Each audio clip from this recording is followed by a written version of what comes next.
ప్రతిరోజు price action analysis చేయాలండి. ప్రతిరోజు కూడా ఇప్పటి వరకు మనం నేర్చుకున్న కాన్సెప్ట్స్ అన్ని సపోర్ట్ అండ్ రెసిస్టెన్సెస్ కానీ, ట్రెండ్ లైన్స్ కానీ, chart patterns with candle stick patterns identify చేసి ముందుకెళ్ళడం. అల్టిమేట్ గా ప్రైస్ యాక్షన్ ట్రేడింగ్ అనేది చేస్తూ ఉండాలి. స్కాల్పింగ్ అంటే scalping fraction of minutes, fraction of seconds లో ట్రేడ్స్ ఎగ్జిక్యూట్ చేయడం. Nifty, bank Nifty, fin Nifty ఇలాంటి ఇండెక్సెస్ లో, లేదంటే ఏదో ఒక స్టాక్ మనం లైక్ సే టీసీఎస్ లో క్యాండిల్స్ ఐడెంటిఫై చేసాం, క్యాండిల్ స్టిక్స్ ఐడెంటిఫై చేసాం కదా. దీంట్లో ఇంకా price action analysis, previously resistance now acting as support అని అందరం షేర్స్ తీసుకున్నాం ఇక్కడ లాస్ట్ టైం. సేమ్ అలాగే ఇంకా 1 minute టైం ఫ్రేమ్ లో అనాలిసిస్ చేయాలంటే సపోర్ట్ అండ్ రెసిస్టెన్సెస్ ఐడెంటిఫై చేయడం దగ్గర నుంచి స్టార్ట్ చేయాలి. ఫస్ట్ ఫస్ట్ క్యాండిల్ స్టిక్స్ కాదు, సపోర్ట్ అండ్ రెసిస్టెన్స్ దగ్గరికి వెళ్ళి ఎలా స్టార్ట్ చేయాలంటే 14వ తారీఖు ఫర్ ఎగ్జాంపుల్ ఇక్కడ స్టార్ట్ అయింది కదా. ఇక్కడ స్టార్ట్ అయింది, ఈ రెడ్ క్యాండిల్ ఇక్కడ ఓపెన్ అయింది. దీని అర్థం ఏంటిదంటే, let me take arrow, arrow తీసుకుంటా. దీని అర్థం ఏంటిదంటే, ఇక్కడ ఓపెన్ అయ్యి ప్రైస్ ఇంత హై చేసి ఇక్కడ నుంచి ఫాలో అవుతూ ఫాలో అవుతూ ఫాలో అవుతూ ఫాలో అవుతూ ఫాలో అవుతూ వచ్చి ఇక్కడ క్లోజ్ అయింది.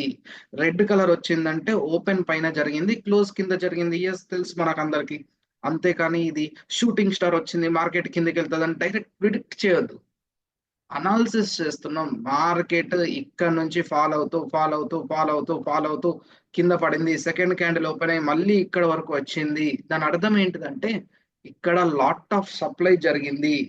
ఈ రేట్కి అమ్మే వాళ్ళు ఎక్కువ మంది ఉన్నారు, సెల్లర్స్ ఎక్కువ మంది ఉన్నారు. అమ్మే వాళ్ళు ఎక్కువ మంది ఉంటే రేట్లు పడిపోతాయి. బయట ఎనీ ప్రోడక్ట్ మార్కెట్ లో ఏదైనా కూడా అమ్మే వాళ్ళు ఎక్కువ మంది ఉంటే రేట్లు పడిపోతాయి అని మనం అనుకున్నాం ఆల్రెడీ. సో పడిపోయినందుకు కారణం అమ్మే వాళ్ళు ఎక్కువ మంది ఉన్నారు అని, ఇక్కడ సప్లై జరుగుతుంది అని, ఇది ఒక రెసిస్టెన్స్ అని ఫస్ట్ మార్క్ చేయాలి. ఇది అనాలిసిస్ లో first point. Support and resistances identify చేయడం. This is resistance I'm identifying based on first candle high. ఎందుకంటే ఇక్కడ నుంచి డ్రాస్టిక్ గా ఈడి వరకు పడ్డది. ఒక 20 రూపాయలు పడిపోయింది టీసీఎస్ అనే కంపెనీ. పడిపోయిన తర్వాత చూసి ఐడెంటిఫై చేశాం. నెక్స్ట్ ఏమైంది చూడండి, ఇక్కడ నుంచి నాన్ స్టాప్ రాకెట్ లాగా పెరగడం స్టార్ట్ అయింది. అప్పుడు మళ్ళీ ఇక్కడ డిమాండ్ క్రియేట్ అయింది. ఇది డిమాండ్ అని మార్క్ చేస్తున్నాం. ఫస్ట్ ఐడెంటిఫై చేయాలి, ట్రేడ్ చేయొద్దు, ప్రిడిక్ట్ చేయొద్దు. We are no one to predict the markets, but we can react to the markets. Market ఎటు పోయినా రియాక్ట్ అవుతూ ఉండాలి. ఎలా అనేది చూద్దాం. Analysis, price action analysis start అయ్యేది సపోర్ట్ అండ్ రెసిస్టెన్స్ తోటి స్టార్ట్ అవుతుంది. రెసిస్టెన్స్ ఐడెంటిఫై చేసాం, సపోర్ట్ ఐడెంటిఫై చేసాం. పెరుగుతుంది పెరుగుతుంది, ఎంత పెరుగుతుందో పెరగని పెరగని పెరగని, ఇది బ్రేక్ అయిపోయినా మంచిదే, పోనీ పోనీ పోనీ, కానీ రిజెక్షన్ వచ్చింది. నెక్స్ట్ క్యాండిల్ ఓపెన్ అయింది, ఇక్కడ వరకు పోయి లోపలికి వచ్చి క్లోజ్ అయింది. రిజెక్షన్ వస్తుంది. మార్కెట్ పెరుగుతూ పెరుగుతూ పెరుగుతూ పెరుగుతూ వచ్చి లాస్ట్ వచ్చే గ్రీన్ కలర్ క్యాండిల్ ని ఓవర్కమ్ చేస్తూ రెడ్ కలర్ క్యాండిల్ వచ్చిందంటే బేరిష్ ఎంగిల్ఫై జరిగింది, రెసిస్టెన్స్ దగ్గర జరిగింది. మనం మార్నింగ్ ఐడెంటిఫై చేసిన రెసిస్టెన్స్ దగ్గర బేరిష్ ఎంగిల్ఫై జరిగింది.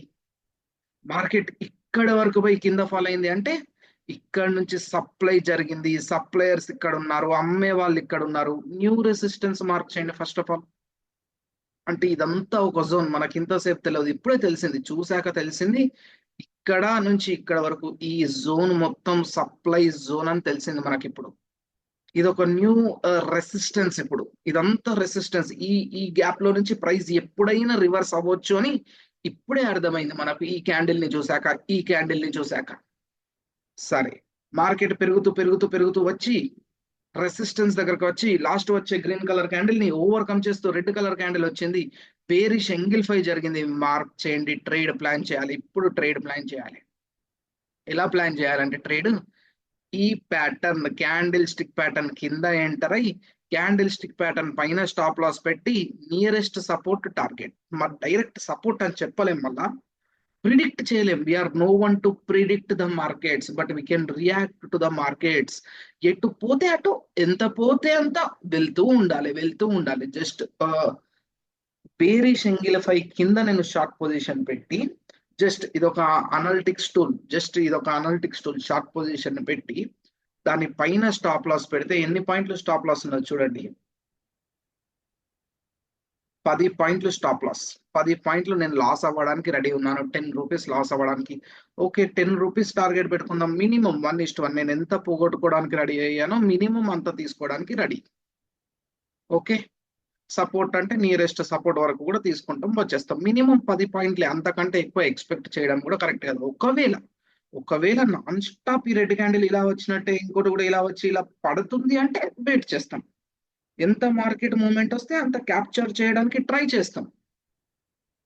లేకపోతే ఆగిపోతాం, బుక్ చేసుకుంటాం, ప్రాఫిట్ అయిపోయింది. ఓకే,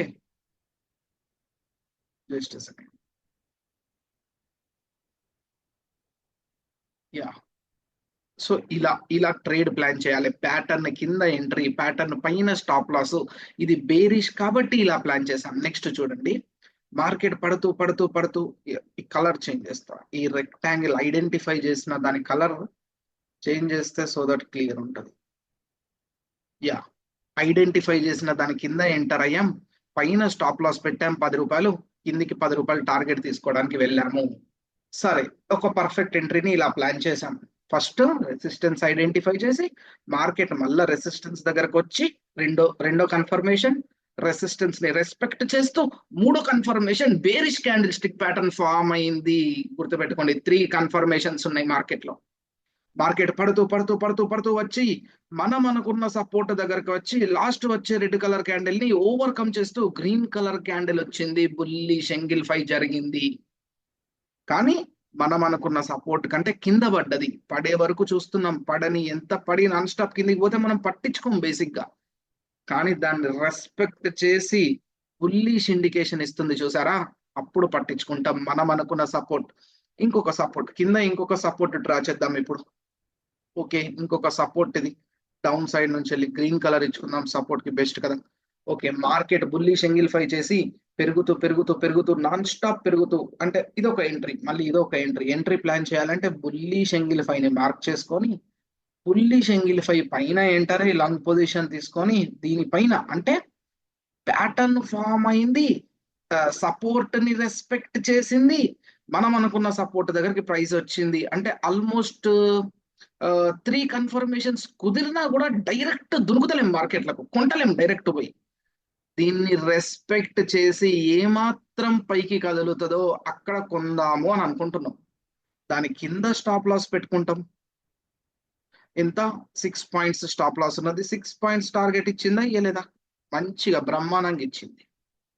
1:1. ఎంత పోగొట్టుకోవడానికి రెడీ అయినామో అంత తీసుకుందాం. ఇంకా వస్తే ఇంకా కూడా తీసుకుందాం. మూమెంట్ వస్తే మూమెంట్ని బట్టి ప్లాన్ చేయాలి.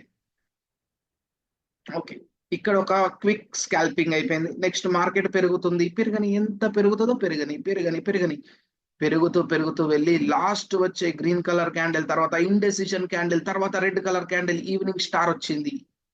ట్రేడ్ ప్లాన్ చేస్తే దీని కింద ప్లాన్ చేయాలి, డైరెక్ట్ ప్లాన్ చేయకూడదు. కానీ ప్లాన్ చేయలేకపోతున్నాం. ఎందుకంటే ఒకవేళ evening star based trade plan చేయాలంటే ఇది ఒక రెసిస్టెన్స్ కాదు, డైరెక్ట్ రెసిస్టెన్స్ ని టచ్ చేసి వస్తే బాగుండేది. కానీ రెసిస్టెన్స్ బేస్డ్ రాలేదు. ఇంకోటి చూడండి, మార్కెట్ పైకి వెళ్ళి మళ్ళీ గ్రీన్ కలర్ క్యాండిల్ ని ఓవర్కమ్ చేస్తూ రెడ్ కలర్ క్యాండిల్ వచ్చి ఇంత పెద్ద రెడ్ క్యాండిల్ బేరిష్ ఎంగిల్ఫై జరిగింది. కానీ ట్రేడ్ ప్లాన్ చేయాలంటే బేసిక్ గా ఇక్కడ పాయింట్ ఏంటంటే, ట్రేడ్ ప్లాన్ చేయాలంటే షార్ట్ పొజిషన్ తీసుకొని టార్గెట్ కొంచెమే ఉన్నది, టార్గెట్ 6 పాయింట్లే ఉన్నది, స్టాప్ లాస్ మాత్రం 12 పాయింట్లు ఉన్నది. ఇది మంచిది కాదు. పోగొట్టుకోవడానికేమో 12 పాయింట్లు ఇస్తాను, రాబట్టుకోవడానికేమో 6 పాయింట్లేనా. ఇది మంచిది కాదు. ఎప్పుడైనా లాస్ మేకింగ్ తక్కువ ఉండాలి, స్టాప్ లాస్ తక్కువ ఉండి ప్రాఫిట్ పర్సెంటేజ్ ఎక్కువ వచ్చేటట్టు కనపడితే ట్రేడ్ ప్లాన్ చేయాలి, లేకపోతే లేదు. సో అందుకే ఇలాంటి ట్రేడ్స్ ని అవాయిడ్ చేయాలి. మార్కెట్ పైన నుంచి బేరిష్ ఇండికేషన్ ఇచ్చినా కూడా మనం ట్రేడ్ ప్లాన్ చేయాలి. ఈవినింగ్ స్టార్ చూపెట్టినా, బేరిష్ ఎంగిల్ఫై చూపెట్టినా, ఈ బేరిష్ ఎంగిల్ఫై చూపెట్టేదేదో కొంచెం పైకి వెళ్ళి నీట్ గా చిన్నగా చూపెడితే అయిపోతుండే. కానీ అలా చూపెట్టకుండా ఇంత పెద్ద రెడ్ క్యాండిల్ వచ్చింది, డైరెక్ట్ సింగిల్ మినిట్ లో అది టార్గెట్ వైపు వచ్చేసింది. ఎలా ప్లాన్ చేస్తాం? ఈ కొంచెం మూమెంట్ టార్గెట్ పెట్టి ఇంత స్టాప్ లాస్ పెడతామా? పెట్టలేం కదా. సరే, ఇక్కడ మూమెంట్ వచ్చింది, టార్గెట్ అచీవ్ అయింది అనుకుందాం, కానీ రియాలిటీలో వర్కౌట్ కాదు, అలా చేయలేము. సో ఓకే, నెక్స్ట్ ఇంకా ఏమైంది? మార్కెట్ ఇక్కడ నుంచి పెరిగింది, ఫాల్ అవుతుంది. నెక్స్ట్ మార్కెట్ ఇక్కడ నుంచి కూడా మళ్ళీ సపోర్ట్ దగ్గరకు వచ్చి సపోర్ట్ తీసుకొని నేను ఎదురు చూస్తున్నాను. బుల్లిష్ ఎంగిలిఫై ఇస్తుందా, బుల్లిష్ హ్యామర్ ఇస్తుందా, బుల్లిష్ హరామీ ఇస్తుందా, మార్నింగ్ స్టార్ ఇస్తుందా, ఏమి ఇస్తుంది, వైట్ సోల్జర్స్ ఇస్తుందా చూస్తున్నాను. బుల్లిష్ ప్యాటర్న్ సపోర్ట్ దగ్గర వస్తే ట్రేడ్ ప్లాన్ చేద్దామని ఇందాక ప్లాన్ చేశాం కదా. కానీ ఇక్కడ బుల్లిష్ ప్యాటర్న్ రాలేదు, ట్రేడ్ ప్లాన్ చేయం, ఇక్కడ బుల్లిష్ ప్యాటర్న్ రాలేదు కాబట్టి కరెక్ట్, మార్కెట్ కూడా పైకి వెళ్ళలేదు. నెక్స్ట్ ఇక్కడ ఇంకొకటి గమనించాల్సింది ఏంటిదంటే ఇది ఒక లో, ఇది ఇంకొక హయ్యర్ లో, లో పైన లో చేస్తుందంటే ట్రెండ్ లైన్ గుర్తుకు రావాలి మనకు. What ever it is trend line గుర్తుకు రావాలి. ఇక్కడ చూడండి, ఇది ఒక లో, ఇది ఒక లో, ఇది ఒక లో, బ్యూటిఫుల్ గా ట్రెండ్ లైన్ కొంచెం అటో ఇటో ఎట్లనైనా డ్రా చేసి మంచి ట్రెండ్ లైన్ ఇది సపోర్ట్ తీసుకుంటుంది, సపోర్ట్ తీసుకుంటుంది, మళ్ళీ సపోర్ట్ తీసుకుంటుంది. వావ్, పైన నుంచి కూడా చూడండి, ఇది ఒక హై, ఇది ఒక లోవర్ హై, ఇది ఇంకో లోవర్ హై, రెసిస్టెన్స్ కూడా ఉన్నది పైన నుంచి. That means symmetric triangle form చేస్తుంది మార్కెట్ అని అర్థమవుతుంది మనకు. సిమెట్రిక్ ట్రయాంగిల్ ఫామ్ చేస్తుందని క్లియర్ గా అర్థమవుతుందా ఇప్పుడు? సపోర్ట్ అండ్ రెసిస్టెన్స్ తో పాటు క్యాండిల్ స్టిక్స్ తో పాటు ట్రెండ్ లైన్స్ తో పాటు చార్ట్ ప్యాటర్న్స్ కుదిరినాయి చూసారా. సరే ఓకే, చూస్తున్నాం సిమెట్రిక్ ట్రయాంగిల్ ఫామ్ కాగానే చూస్తున్నాం ఇది బ్రేక్అవుట్ అన్న కావచ్చు, బ్రేక్ డౌన్ అన్న కావచ్చు. చూస్తున్నాం బ్రేక్ డౌన్ అయి డైరెక్ట్ సింగిల్ క్యాండిల్ లో సపోర్ట్ వరకు వచ్చేసింది. ఇంకెక్కడ ప్లాన్ చేస్తాం ట్రేడ్? ఇది కొంచెం మంచిగా బ్రేక్అవుట్ అయితే ఇక్కడ వరకు ట్రేడ్ ప్లాన్ చేయొచ్చు, చిన్నగా బ్రేక్ డౌన్ అయితే ఇక్కడ వరకు ట్రేడ్ ప్లాన్ చేయొచ్చు. కానీ వచ్చేదే సింగిల్ క్యాండిల్ ఇక్కడ వరకు వచ్చేసింది. సరే పోనీ, ప్రాబ్లం ఏం లేదు. ఆల్రెడీ ఇక్కడ ఒక 10 రూపీస్ తీసుకున్నాం, ఇక్కడ ఒక 10 రూపీస్ తీసుకున్నాం. ఓకే, ఇది వదిలేద్దాం. నెక్స్ట్ ఏమైందంటే సపోర్ట్ మళ్ళా రెస్పెక్ట్ చేస్తుందేమో అని అనుకున్నాం, బుల్లిష్ క్యాండిల్ స్టిక్ ప్యాటర్న్ వస్తుందేమో అనుకున్నాం, కానీ జరగలేదు, బ్రేక్ డౌన్ అయింది. కానీ పోనీ ఎంత పోతుందో పోనీ, మార్కెట్ ఎంత పోతుందో పోనీ, కింద పడని మనకు సంబంధం లేదు. కానీ మనం అనుకున్న సపోర్ట్ కి రివర్స్ అయి వచ్చి టచ్ చేసి రెసిస్టెన్స్ యాక్ట్ అవుతే రియాక్ట్ కావాలి. మనం అనుకున్న సపోర్ట్ మనం నేర్చుకున్నాం కదా, సపోర్ట్ బ్రేక్ డౌన్ అయితే రెసిస్టెన్స్ యాక్ట్ అవుతుంది అని అనుకున్నాం. ఓకే, యాక్ట్ అవుతుంది, రెసిస్టెన్స్ యాక్ట్ అవుతుంది అని మనకి ఎలా తెలవాలంటే బేరిష్ క్యాండిల్ స్టిక్ ప్యాటర్న్ వచ్చిందా చూడండి. క్లియర్ గా బేరిష్ క్యాండిల్ స్టిక్ ప్యాటర్న్ వచ్చింది, పెరుగుతూ వెళ్ళి గ్రీన్ కలర్ క్యాండిల్ లోపట్నో దాన్ని ఓవర్కమ్ చేసుకుంటా ఆల్మోస్ట్ బేరిష్ ఎంగిల్ ఫై లాగా వచ్చేసింది. మార్కెట్ అక్కడికి వెళ్ళి డౌన్ సైడ్ మూవ్మెంట్, మళ్ళీ ఒక ట్రేడ్ ప్లాన్ చేయండి, షార్ట్ పొజిషన్ తీసుకొని. ఈజీగా ప్లాన్ చేయట్లేం ట్రేడ్ ని. ఇదివరకు అనుకున్న సపోర్ట్ రెస్పెక్ట్ చేసి బ్రేక్ డౌన్ చేసి మళ్ళీ దాన్ని రెసిస్టెన్స్ గా యాక్ట్ అవుతూ రీటెస్ట్ కి వెళ్ళింది, అప్పుడు బేరిష్ క్యాండిల్ స్టిక్ ప్యాటర్న్ వచ్చింది కాబట్టి ట్రేడ్ ప్లాన్ చేస్తున్నాం. రాకపోతే అంత ఈజీగా ట్రేడ్ ప్లాన్ చేయం. అది కూడా దాని కింద ఎంట్రీ పాయింట్ పెట్టుకొని దాని పైన స్టాప్ లాస్ 6 పాయింట్స్ ఉన్నది కదా, ఎగ్జాక్ట్ 6 రూపీస్ టార్గెట్ ఇచ్చింది చూసారా, ఎగ్జాక్ట్ 6 రూపీస్ టార్గెట్. చాలు, 1:1 వచ్చింది టార్గెట్. నెక్స్ట్ టార్గెట్ ఇచ్చి మార్కెట్ రివర్స్ అయినట్టు అయి మళ్ళీ ఫాలో అవుతుంది. ఫాలో అవ్వని మనకు సంబంధం లేదు. ఇలా ఉంటది మార్కెట్ రియల్ టైంలో. అయ్యో ఫాలో అవుతుంది, అరే మనం ఇంకా ఉంచితే అయిపోయేది కదా, ప్రాఫిట్ వస్తుంది, ఇలాంటి ఎమోషన్స్ రన్ అవుతూ ఉంటాయి బ్యాక్గ్రౌండ్ లో. పోనీ మనకు సంబంధం లేదు.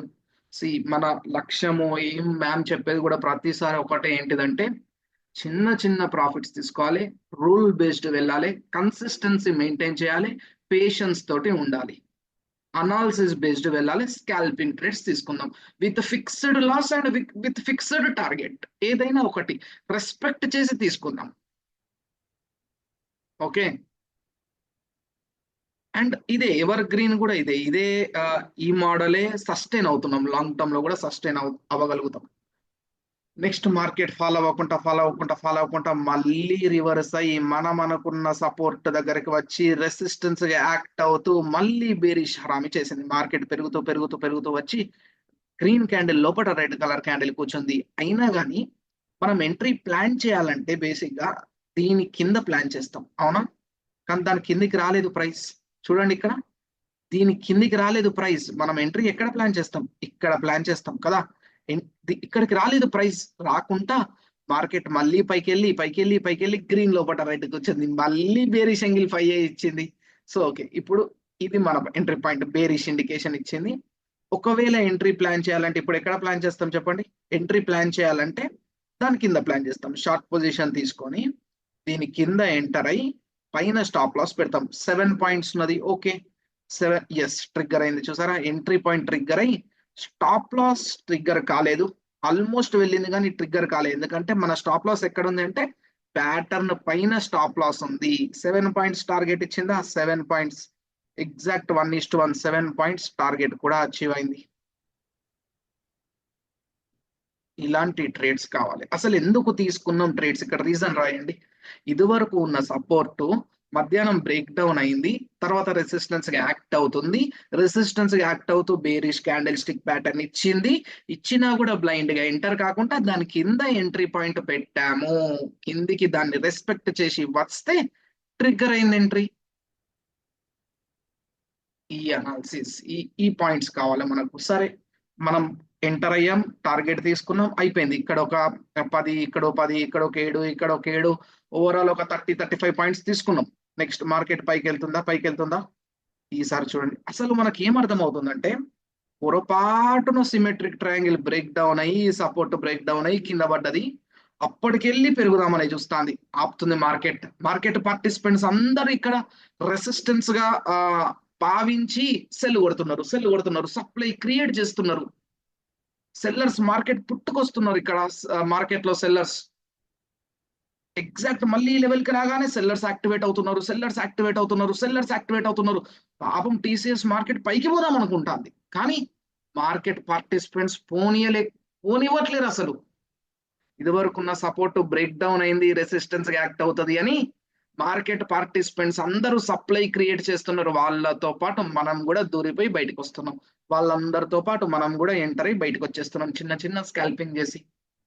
స్కాల్పింగ్ అంటే fraction of seconds, fraction of minutes లో ట్రేడ్ ఎగ్జిక్యూట్ చేయడం, ఎంట్రీ అండ్ ఎగ్జిట్ రెండు అయిపోతాయి.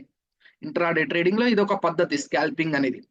మార్కెట్ మళ్ళీ రివర్స్ అవుతూ ఈసారి చూడండి ఇక్కడ వరకు వెళ్ళి బ్రేక్అవుట్ అయినట్టు బ్రేక్అవుట్ అయితే మనకు సంబంధం లేదు, మార్కెట్ పోనీ ఎంత పోతుందో పోనీ, బ్రేక్అవుట్ అయితే లిటరలీ మనకు సంబంధం లేదు. బ్రేక్అవుట్ కాకుండా బేరిష్ ప్యాటర్న్ ఇచ్చి కిందికి వస్తేనే మనం రియాక్ట్ అవుతాం. నెక్స్ట్ ఇంకొకటి, ఈ రెసిస్టెన్స్ లైన్ ఉంది చూసారా, ఇక్కడ హై లోవర్ హై అనుకున్నాం, దీన్ని ఇంకా ఎందుకు డ్రాగ్ చేయొద్దు? అవును కదా, దీన్ని ఇంకా ఎందుకు డ్రాగ్ చేయొద్దు? చూడండి జస్ట్ డ్రాగ్ చేద్దాం. యా, ఇక్కడ వరకు డ్రాగ్ చేసి మార్నింగ్ తీసుకున్న రెసిస్టెన్స్ ఈడ బ్రేక్అవుట్ అయింది. రెసిస్టెన్స్ మనం చూసుకోలేం, మిస్ అయిపోయాం మన అనాలిసిస్. చూసుకున్నా కూడా రెసిస్టెన్స్ బ్రేక్ అయితే మనం ఏం చేయలేం, మనం రియాక్టే కాము అసలుకు. రెసిస్టెన్స్ బ్రేక్ అయ్యి దీని మీద కూర్చొని బుల్లిష్ క్యాండిల్ స్టిక్ ప్యాటర్న్ ఇస్తే మార్కెట్ ఇక్కడ వరకు వెళ్తుంది అనుకుంటాం. లాజిక్ అర్థమైందా? ఇది బ్రేక్ అయ్యి మళ్ళీ ఇది సపోర్ట్ గా యాక్ట్ అవుతుంది అంటే ప్యాటర్న్ ఇస్తే దానిపైకి క్యాండిల్ వస్తే మార్కెట్ ఇక్కడ వరకు వెళ్తుంది అనుకుంటాం. చూద్దాం. మార్కెట్ బ్రేక్అవుట్ అయినట్టయి లోపడిపోయి మళ్ళీ కిందికి వచ్చి మనకి టార్గెట్ ఇచ్చింది, మళ్ళీ బ్రేక్అవుట్ అయింది. మళ్ళీ బ్రేక్అవుట్ అయింది, హ్యామర్ వచ్చింది అని ట్రేడ్ ప్లాన్ చేయట్లేము మనం. మార్కెట్ పోతుందేమో పోనీ, మనకు సంబంధం లేదు, మనకు రీటెస్ట్ కావాలి. రీటెస్ట్ గమనించండి, మన ప్రతి ఎంట్రీ ఇక్కడ రీటెస్ట్ చేసి వస్తుంది, ఇక్కడ రీటెస్ట్ చేసి పైకి వెళ్తుంది, బ్రేక్ డౌన్ అయ్యి రీటెస్ట్ చేసి కిందికి వచ్చింది, మనం ఎంటర్ అవుతున్నాం, రీటెస్ట్ చేసి కిందికి వస్తుంది, మనం ఎంటర్ అవుతున్నాం. మనకు ప్రతిదీ retest points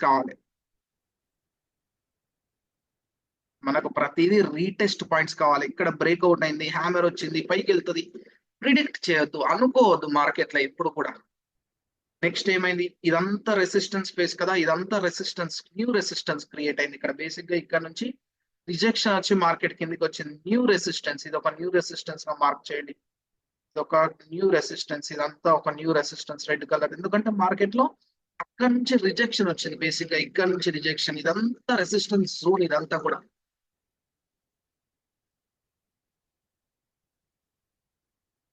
yeah, so market next పడుతుంది. ఒకవేళ ట్రేడ్ ప్లాన్ చేయాలంటే కూడా ప్లాన్ చేయొచ్చు.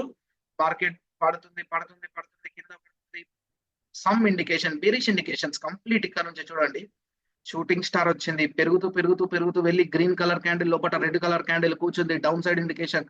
Shooting star down side indication, green ని ఓవర్కమ్ చేస్తూ రెడ్ కలర్ క్యాండిల్ వచ్చింది, బేరిష్ ఎంగిల్ఫై డౌన్ సైడ్ ఇండికేషన్. అన్ని డౌన్ సైడ్ ఇండికేషన్స్ వస్తున్నాయి. మార్కెట్ పడుతుంది. వావ్, మనం అనుకున్న రెసిస్టెన్స్ బ్రేక్అవుట్ అయినప్పుడు ఏమనుకున్నాం, రీటెస్ట్ చేస్తేనే ఎంటర్ కావాలనుకున్నాం, రీటెస్ట్ చేస్తుంది. రీటెస్ట్ చేస్తుంది కదా, రీటెస్ట్ చేస్తూ బుల్లిష్ క్యాండిల్ స్టిక్ ప్యాటర్న్ ఇచ్చింది. మనం అనుకున్న రెసిస్టెన్స్ బ్రేక్ అయ్యి సపోర్ట్ యాక్ట్ అవుతూ bullish candle stick pattern hammer ఇచ్చింది. ఇప్పుడు ట్రేడ్ ప్లాన్ చేయొచ్చు. సరే పోనీ, హ్యామర్ ని చూసి మనకు నమ్మబుద్ధి అయితే లేదు, లేదంటే ఈ హ్యామర్ అని మనం గుర్తుపట్టలేకపోయినా కూడా ఫాలో అవుతూ వచ్చి లాస్ట్ వచ్చే రెడ్ కలర్ క్యాండిల్, తర్వాత వచ్చిన హ్యామర్, ఈ రెండింటిని ఓవర్కమ్ చేస్తూ green colour candle morning star అనుకోవచ్చు కదా. మార్నింగ్ స్టార్ మార్క్ చేయండి, కనీసం మార్నింగ్ స్టార్ అయితే గుర్తుపడతాం కదా. మార్నింగ్ స్టార్ అయితే గుర్తుపడతాం ఈజీగా. మార్నింగ్ స్టార్ వచ్చింది 120 to 130, ఇది ఒక 10 పాయింట్ల గ్యాప్ ఉన్నది. 10 పాయింట్లు ట్రేడ్ ఒకవేళ ప్లాన్ చేస్తే, లాంగ్ పొజిషన్ తీసుకొని ప్లాన్ చేస్తే, దీనిపైన కింది వరకు stop loss 120 to 133, same 12 points target, same 12 points target పెట్టుకుందాం. పోయిందా లేదా మనకు తెలియదు. కిందికి పోతే లాస్ యాక్సెప్ట్ చేద్దాం, బేసికలీ కిందికి వస్తే లాస్ యాక్సెప్ట్ చేద్దాం. కానీ కిందికి 12 పాయింట్లు లాస్ ఉన్నది కాబట్టి పైకి కూడా 12 పాయింట్లు పెట్టుకున్నాం. 12 పాయింట్లు ఇచ్చింది. మనం అనుకున్న రెసిస్టెన్స్ ని మారోబోజో తోటి బ్రేక్ అయి పైకి వెళ్ళింది. బ్రేక్ అయి పైకి వెళ్తే మనకు సంబంధం లేదు, కానీ మనం పొద్దున అనుకున్న రెసిస్టెన్స్, మనం అనుకున్న జోన్ లోకి వచ్చి షూటింగ్ స్టార్ట్ చేస్తే మళ్ళీ రియాక్ట్ అవుతాం, మళ్ళీ ఒక ట్రేడ్ ప్లాన్ చేస్తాం. మనం అనుకున్న దగ్గరికి వచ్చి, ముందు అనుకుంటున్నాం మార్నింగ్ అనుకున్న దగ్గరికి వచ్చి రీటెస్ట్ చేస్తే, తర్వాత ఎటు పోయింది, ఉన్నదా, పైకి పోయిందా, కిందికి పోయిందా, మనకు సంబంధం లేదు, మనం చూడలే.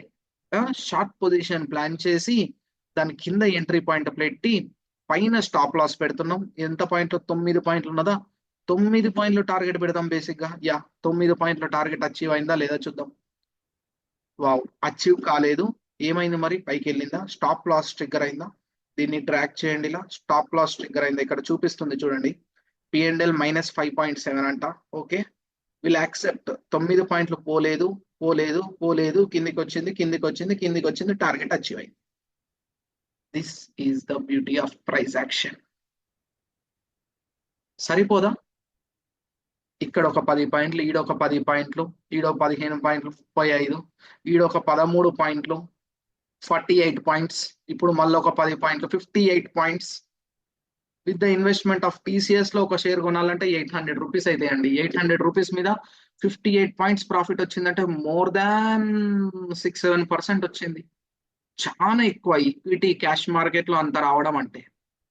ఇది ఇంకా ఓవర్ ట్రేడింగ్ అంటాం. ఇన్ని ట్రేడ్స్ ప్లాన్ చేయం అసలు. వెరీ లిమిటెడ్ గా 1 or 2 ట్రేడ్స్ తీసుకొని క్లోజ్ చేసేస్తాం డేని. కానీ సరే పోనీ, ట్రేడింగ్ గురించి పక్కకు పెడితే ఈ అనాలిసిస్ చేయాలి ప్రతిరోజు. ఏ చార్ట్ అయినా తీసుకోండి, Nifty, bank Nifty, fin Nifty, Sensex, Bankex, ఏ చార్ట్ అయినా తీసుకోండి, ఏ స్టాక్ అయినా తీసుకోండి, కమోడిటీస్ తీసుకోండి, గోల్డ్ చార్టా, క్రూడ్ ఆయిల్ చార్టా, యుఎస్ మార్కెట్స్ చార్ట్ ఓపెన్ చేస్తారా చేయండి, ఏదో ఒక చార్ట్ ఓపెన్ చేసి ఈ లెవెల్ ఆఫ్ అనాలిసిస్ చేయడం ఇంపార్టెంట్. ఎనీ టైం ఫ్రేమ్ అండి, ఎనీ టైం ఫ్రేమ్. నేను ఇప్పుడు మీకు సపోర్ట్ అండ్ రెసిస్టెన్సెస్ వేసుకొని చూపెట్టాను కదా, చూడండి మార్కెట్ చూడండి. మనం అనుకున్న సపోర్ట్ దగ్గర సపోర్ట్ తీసుకొని పైకి వెళ్ళి బ్రేక్అవుట్ అయ్యి మళ్ళీ ఇక్కడ వరకు వెళ్ళి, మళ్ళీ ఇక్కడ వరకు వచ్చి, ఇక్కడ నుంచి మళ్ళీ పైకి వెళ్ళి, ఏంటిది, మనం అనుకున్న లెవెల్స్ దగ్గర నుంచే రివర్స్ అవుతుంది మార్కెట్. మనం అనుకున్న లెవెల్స్ ని రెస్పెక్ట్ చేస్తుంది. మార్నింగ్ అసలు మార్కెట్ లో కూర్చొని ఈ లెవెల్స్ డ్రా చేయలేకపోతే, ప్రైస్ యాక్షన్ అనాలిసిస్ చేయలేకపోతే, తర్వాత మార్కెట్ ఎందుకు ఇక్కడ పడుతుంది, ఎందుకు ఇక్కడ నుంచి పెరుగుతుంది అనే దానికి మన దగ్గర జవాబే లేదు. ఇంకోటి అనాలిసిస్ అంటున్నాను, వేరే టైం ఫ్రేమ్ అనాలిసిస్ అంటున్నాను కదా. సరే, టీసీఎస్ పక్కకు పెట్టండి. మామూలుగా ఏం చేస్తాం, నిఫ్టీ, బ్యాంక్ నిఫ్టీ, ఫిన్ నిఫ్టీ వీటిలలో ట్రేడింగ్ చేస్తాం కదా. సెన్సెక్స్, బేసిక్ గా నిఫ్టీ, సెన్సెక్స్ ఇప్పుడు మనకు వీక్లీ ఎక్స్పైరీస్. ఏదో ఒక time frame, 5 minutes time frame పెట్టండి. Beautiful open and high. Market ఇక్కడ నుంచి క్రాష్ అవుతుంది నిఫ్టీ ఈ రోజు. దాని అర్థం ఏంటిదంటే ఇక్కడ సప్లై జరిగింది, సెల్లర్స్ ఉన్నారు మార్కెట్ లో, అమ్మే వాళ్ళు తయారయ్యారు కాబట్టే పడుతుంది మార్కెట్. పడుతుంది, పడని ఎంత పడుతుందో పడని పెరిగేటప్పుడు మాత్రం మనం అలర్ట్ అవుతాం. మళ్ళీ ఇక్కడ బయ్యర్స్ ఉన్నారు కాబట్టే పెరుగుతుంది, ఇక్కడ బయ్యర్స్ ఉన్నారు కాబట్టే పెరుగుతుంది. డిమాండ్ అని మార్క్ చేయండి. పోనీ ఇది ఇక్కడ నుంచి ఇక్కడ పోతుందా, పోనీ ఎంత పడుతుంది, లేదంటే ఎటు పోతుందో పోనీ, మనకు సంబంధం లేదు. మనం లెవెల్స్ మార్క్ చేసాం. ఇప్పుడు మనం చూసేది ఏంటిదంటే మార్కెట్ పెరిగి పెరిగి పెరిగి పెరిగి మనం అనుకున్న సప్లై దగ్గరికి వచ్చి బేరిష్ క్యాండిల్ స్టిక్ ప్యాటర్న్ ఇస్తే ట్రేడ్ ప్లాన్ చేస్తాం. ఇంకొక ఆప్షన్ కూడా ఉన్నది, మార్కెట్ కింద పడి పడి పడి పడి పడి మనం అనుకున్న సపోర్ట్ దగ్గరకు వచ్చి బుల్లిష్ క్యాండిల్ స్టిక్ ప్యాటర్న్ ఇస్తే ట్రేడ్ ప్లాన్ చేస్తాం. ఇందాక టీసీఎస్ లో చేసింది అదే కదా, పడుతూ పడుతూ పడుతూ వచ్చి రెడ్ కలర్ క్యాండిల్ లోపల గ్రీన్ కలర్ క్యాండిల్ కూర్చుంది, bullish harami long position. Very simple, దీనిపైన ఎంటర్ అవ్వండి, దీని కింద స్టాప్ లాస్ పెట్టండి. 1:1, 1:1, 1:2, 1:3 టార్గెట్స్. ట్రయలింగ్ కాన్సెప్ట్ మెల్లమెల్లగా అలవాటు అవుతుంది, తెలుసుకుంటాం.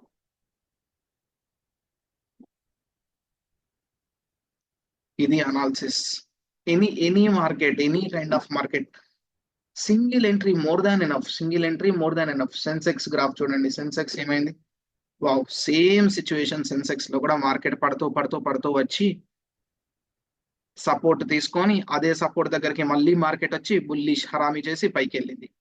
Nifty and Sensex almost same ఉంటుంది అనుకోండి, ఎందుకంటే రెండు కూడా ఇండియన్ మార్కెట్స్ ని రిప్రజెంట్ చేసే ఇండెక్సెస్. ఎన్ఎస్సి అనే ఫినాన్షియల్ సూపర్ మార్కెట్ ని రిప్రజెంట్ చేసేది నిఫ్టీ 50 అయితే, బిఎస్సి అనే ఫినాన్షియల్ సూపర్ మార్కెట్ ని రిప్రజెంట్ చేసేది సెన్సెక్స్ 30. ఓకే, ఆ రెండు ఆల్మోస్ట్ సేమే ఉంటాయి ఇంచుమించు. ఇది 0.34% పెరిగింది, ఇది 0.31% ఫాల్ అయింది, రెండు ఫాల్ అయినాయి. సో ఇంచుమించు అంతే ఉంటాయి.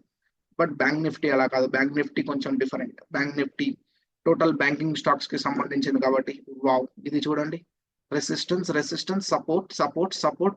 Previously morning resistance, again acted as support support. దీన్ని 1 minute లో అనాలిసిస్ చేద్దాం. 1 minute లో బ్యాంక్ నిఫ్టీ అనాలిసిస్ 1 minute లో చేద్దాం. మార్కెట్ ఓపెన్ అయింది, ఫాల్ అవుతుంది ఫాల్ అవుతుంది ఫాల్ అవుతుంది, మనకు సంబంధం లేదు, ఎంతైనా ఫాల్ కానీ మనమైతే ఫస్ట్ రెసిస్టెన్స్ మార్క్ చేద్దాం. ఫాల్ అయింది ఫాల్ అయింది ఫాల్ అయింది ఫాల్ అయింది, మార్కెట్ ఇక్కడ నుంచి సపోర్ట్ క్రియేట్ అవుతుంది, ఎందుకంటే పైకి వెళ్ళింది కాబట్టి. ఓకే, ఇది ఒక సపోర్ట్ అని మెన్షన్ చేద్దాం.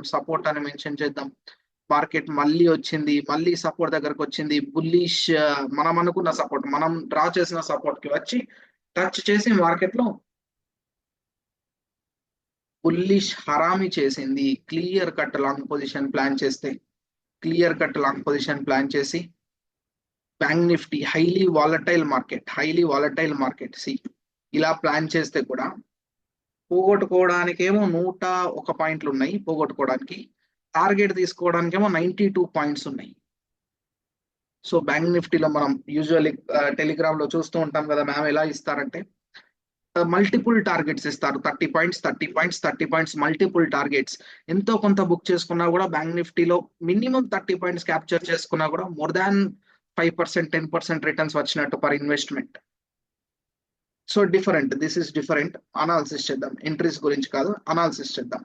ప్రైస్ యాక్షన్ అనాలిసిస్ చూడండి, మార్కెట్ పెరుగుతూ వచ్చి మనం అనుకున్న రెసిస్టెన్స్ దగ్గరికి వచ్చి బేరిష్ ఇండికేషన్ ఇచ్చిందా? పెద్దగా బేరిష్ ఇండికేషన్ అనిపిస్తలేదబ్బా. ఫర్ ఎగ్జాంపుల్ చెప్తున్నాను, గ్రీన్ ని ఓవర్కమ్ చేస్తూ రెడ్ వచ్చింది అని అనుకునేటట్టు కూడా లేదు. ఇదేదో అటు విక్ వచ్చింది, ఇటు విక్ వచ్చింది అని అనిపిస్తే మనకు 1 minute లో నుంచి మూవ్ కాండి. 1 minute లో నుంచి 3 minutes కి మూవ్ అయిదాం. 1 minute లో నుంచి 3 minutes కి మూవ్ అయి చూద్దాం ఒకసారి. 3 minutes లో కూడా అర్థం కాకపోతే 5 minutes కి మూవ్ అయిదాం. వావ్ చూడండి, ఇప్పుడు 3 minutes లో అర్థం అవుతుంది. మార్కెట్ పెరుగుతూ వచ్చి లాస్ట్ వచ్చే గ్రీన్ కలర్ క్యాండిల్ లోపల రెడ్ కలర్ క్యాండిల్ కూర్చుంది. దీన్ని ఏమంటాం? Bearish indication, clear cut bearish indication ఇచ్చింది అబ్బా. న్యూ రెసిస్టెన్స్ మార్క్ చేయండి, ఇది న్యూ రెసిస్టెన్స్. ఈ లెవెల్ న్యూ రెసిస్టెన్స్ గా యాక్ట్ అవుతూ బేరిష్ ఇండికేషన్ ఇస్తే షార్ట్ పొజిషన్ దీని కింద ప్లాన్ చేసి దీనిపైన స్టాప్ లాస్ పెట్టి అగైన్ 97 పాయింట్స్, డౌన్ సైడ్ కూడా 98 పాయింట్స్. ఎస్, కరెక్ట్ 1:1 టార్గెట్ ఇచ్చారు. సరే, అంతవరకు ఉండము, స్కాల్ప్ చేసేస్తూనే ఉంటాం క్విక్ గా. నెక్స్ట్ చూడండి, మార్కెట్ కి పైకి పోవాలని ఉంటే డైరెక్ట్ పైకి పోవచ్చు కదా. మన కోసం మనం డ్రా చేసిన రెసిస్టెన్స్ ని టచ్ చేసి బేరిష్ క్యాండిల్ స్టిక్ ఇచ్చినందుకు దాన్ని రెస్పెక్ట్ చేసి మన కోసం టార్గెట్ ఇచ్చి యూటర్న్ తీసుకొని, డైరెక్ట్ టార్గెట్ ఇచ్చి యూటర్న్ తీసుకొని పైకి వెళ్తుంది అని అనిపిస్తుంది అప్పుడప్పుడు. This is the beauty of price action analysis. Market పైకెళ్తూ మనం అనుకున్న రెసిస్టెన్స్ ని బ్రేక్ చేసి మనం అనుకున్న రెసిస్టెన్స్ ని సపోర్ట్ తీసుకొని అక్కడ ఉండిపోయింది మార్కెట్. ఈ ఈ అనాలిసిస్ చేయాలండి, ప్రైస్ యాక్షన్ అనాలిసిస్. ఇప్పటి వరకు మనం నేర్చుకున్న ప్రైస్ యాక్షన్ అనాలిసిస్ ఇది. ట్రెండ్ లైన్స్, చార్ట్ ప్యాటర్న్స్ మనకు గుర్తుకు వస్తూనే ఉండాలి. లో పైన లో చేసింది ట్రెండ్ లైన్ గుర్తుకు రావాలి. లో పైన లో చేసింది ట్రెండ్ లైన్ సి నీట్ గా డ్రా చేయండి. ఇది ఒక లో కదా, ఇది ఒక లో పెట్టండి. నెక్స్ట్ ఈ లోని టచ్ చేయండి. ఈ లోని టచ్ చేస్తే ఎగ్జాక్ట్ ఇక్కడ మ్యాచ్ అయింది. ఇది ఒక support. Trend line market trend line break down అయినా పెద్దగా కిందికి పడలేదు. ఎందుకు పడలేదు అంటే previously resistance, now acting as support. Dotted lines ఉన్నాయి కదా. ఈ అనాలిసిస్ కావాలండి, ఈ అనాలిసిస్ చేయాలి మార్కెట్ లో ప్రతిరోజు. చూడండి, ప్రతిరోజు ఈ అనాలిసిస్ సపోర్ట్ తీసుకొని బ్రేక్ డౌన్ రెసిస్టెన్స్ యాక్ట్ అవుతూ కింద పడ్డది మార్కెట్. ఈ అనాలిసిస్ చేయండి, ఈ లెవెల్ ఆఫ్ అనాలిసిస్ చేయండి. టీసీఎస్ లో ఎలా అయితే చూసామో, నిఫ్టీ, బ్యాంక్ నిఫ్టీ, సెన్సెక్స్ లో ఎలా అయితే చూసామో, సేమ్ ఈ లెవెల్ ఆఫ్ అనాలిసిస్ చేయండి. చేసి స్క్రీన్ షాట్స్ పెట్టండి, లేదంటే మీరు ఒక వీడియో రికార్డింగ్ చేసి పెట్టినా సరే. కానీ ఈ అనాలిసిస్ మనం చేయాలి. ఫ్యూచర్ లో మొత్తం ఈ అనాలిసిస్ చేస్తాం. కాల్స్ మ్యామ్ ఇచ్చేది కూడా ఈ లెవెల్ ఆఫ్ అనాలిసిస్ చేసే. ఓకే.